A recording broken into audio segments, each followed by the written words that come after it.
I think it's quite fun for the first few tries, but after that, very quickly you forget about this function. But its weakest link was the automated manual transmission, which what's not very straightforward to use is the... It's been 3 years since Great Wall Motor set up its national sales centre here in Malaysia, playing a direct role in distribution of GWM vehicles in the country. But it is only many moons later in October 2024 that they launched their first volume seller, their bread and butter, the Haval H6 HEV. Priced at 139,800 with an efficient and powerful hybrid powertrain, extensive list of kit, but can it win you over from the Jayco J7, Proton X70, Honda CR-V and Chery Tiggo 7 Pro? Let's find out. My name is Adrian, I'm all about the details and you're watching cDrive.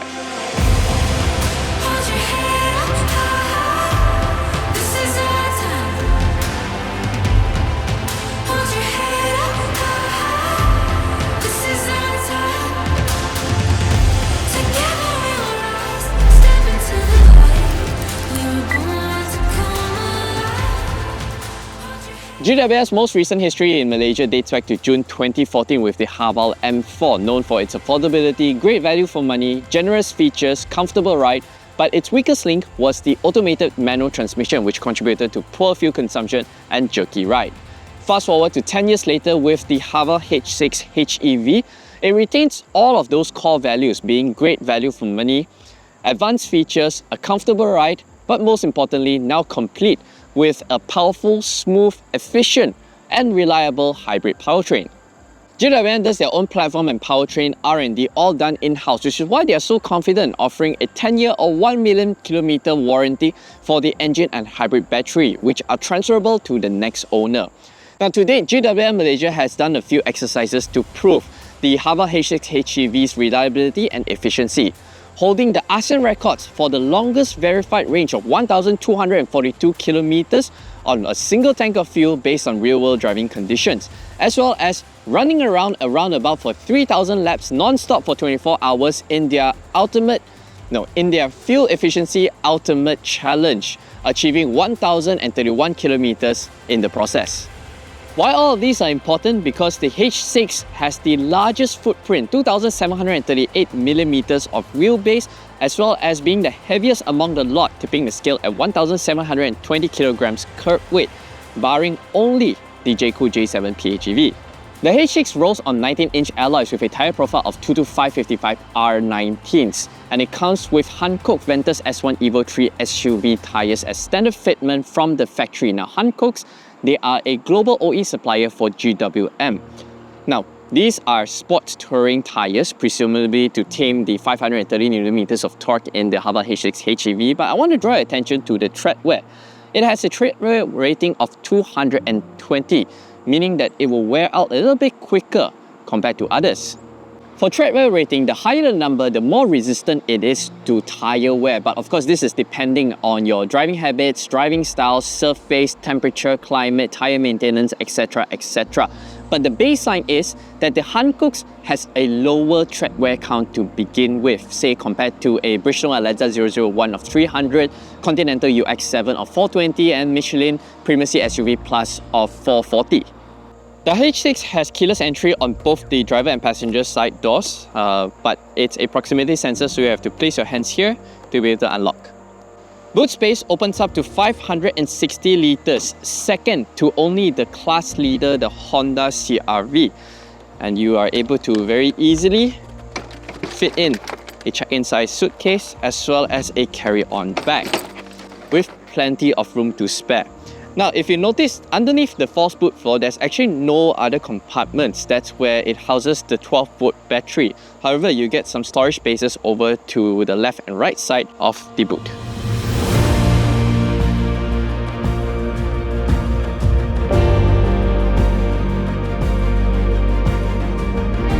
Stepping inside, this is a very tidy cabin. I much prefer this dual-tone black cream interior with rose gold accents. The lighter colours just gives it a more airy feel. But GWM anticipates that more buyers will opt for the all-black interior. Kit lists in here are as complete as expected from a Chinese marque. The only things that are lacking are the single-tone ambient lighting, wired connection for the Apple CarPlay Android Auto, as well as no massaging seats. The center home screen can be customized by holding down the homepage icons and then move things around. Now, something that I quite like here is that you are able to customize the widgets to be bigger or smaller depending to your preference. What's not very straightforward to use is the center instrument cluster display. Now, I appreciate that everything is all very clearly laid out, very legible, as well as the icons and graphics are very vibrant. Now, the center instrument cluster here can be separated into 3 sections. The center and the right sections can be customized and switched between the different driving information by pressing the toggle switches on the right side of the steering wheel. However, if you upon first press, you notice that nothing happens. That's because you have to first press the OK button, and then you'll notice that there's a blue hue underlining that. That means that you went into the instrument cluster display settings, so you can move things about and adjust between the different driving information. Now, once you move over to trip A, you press the OK button once again to toggle between trip A and trip B. Now, why this is important is because trip A automatically resets itself after 4 hours of inactivity based on the owner's manual, whereas trip B is reset based on the driver's requirement or driver selection. So don't worry if every time you get inside you see that trip A gets reset itself. It is not a bug. The side door bins don't fit a large size water bottle, neither is the center console, so you have to place it underneath this floating center console right here. Over to the passenger side, the seat is so-so because it's a little bit stiff for me. There's no height adjustment for the power seat, but you do get a BOSS switch for the driver or rear passenger to move this seat.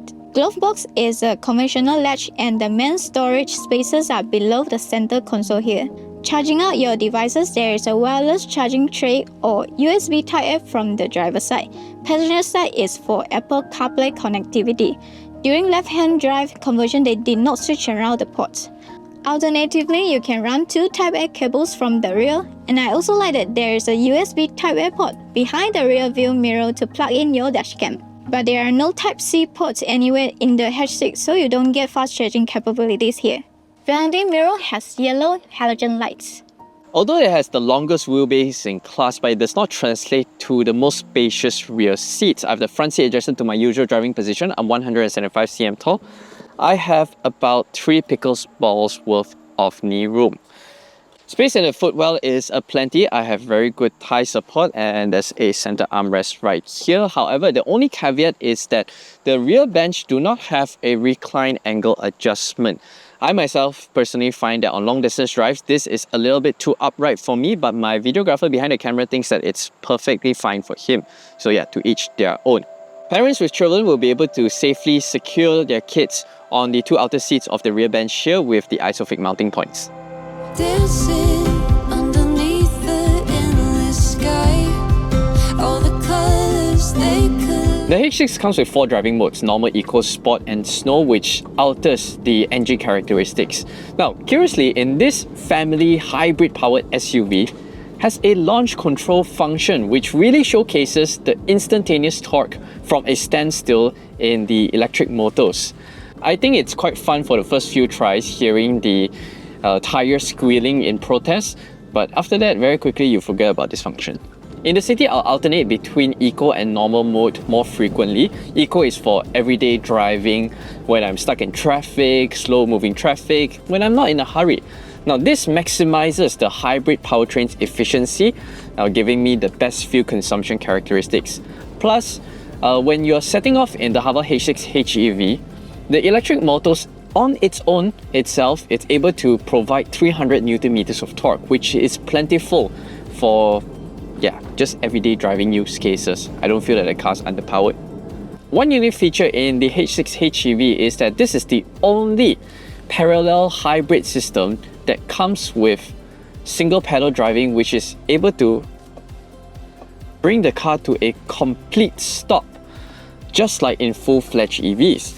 Now, this makes city driving a lot more effortless. You don't have to switch between the brake pedals and accelerator, giving you that EV-like driving experience without having to buy a full EV. And not to worry folks, you're able to toggle this function on or off via the center screen right here. Being a parallel series hybrid, the combustion engine not only does direct drive the front wheels, powering the front wheels, on top of charging the 1.6 kilowatt hour lithium-ion battery pack. Now, the transition when the internal combustion engine kicks in is actually very seamless, even when you suddenly give it a full throttle.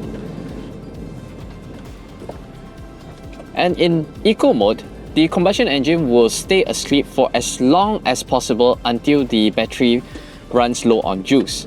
And in normal mode, it wakes up a bit more frequently in anticipation of your sudden acceleration. Suspension damping, I would say it's on the firmer side of things. It has short rebound, so you feel it when you go over this kind of sharp bumps, expansion joints, and those sort of things. But everyday driving, it's able to filter out the undulations quite well. I would say a Jayco J7 is more softly sprung, but the H6 is definitely more pliant compared to the Chery Tiggo 7 Pro. Out on the open road is where you can really feel that you've paid for a car with 243 horsepower and 530 Newton meters of torque. Sometimes it's not always about the 0 to 100 centimeters sprint time. What matters more is that when you want to perform an overtake maneuver, in the H6, it's just a flex of the throttle and you get immediate response and power, strong pull all the way. And there's no need to wait for a transmission kickdown, and because the 1.5 litre petrol engine has a turbocharger, it doesn't need to go into overdrive to keep up with your pace, unlike a small capacity NA engine. Now, the balance of performance and efficiency is the perfect solution for those who do not have 24/7 access to a wallbox charger. For whatever reason you don't have access to a wallbox charger, HEVs are the way to go. With a fuel tank size of 61 litres, it's actually not any larger compared to its class rivals, and you're able to cover over 1,200 kilometers on a single tank. I myself personally have covered 1,121 kilometers on a single tank with some spare to left in the fuel tank of the H6 HEV. This is pretty impressive because you are getting more than twice the mileage of a turbo petrol-powered Proton X70 and Chery Tiggo 7 Pro, and just almost 200 kilometers shy of what you get in a Jayco J7 PHEV without having to plug in and charge. And mind you, this is quite a heavy car, 1,720 kilograms of curb weight. Pretty impressive.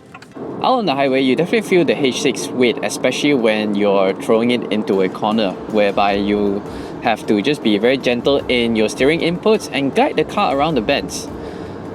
However, on long sweeping bends, it's actually quite pliant at the higher speeds, and it doesn't wobble about like some other SUVs. So I think for a family SUV, this strikes a very good balance.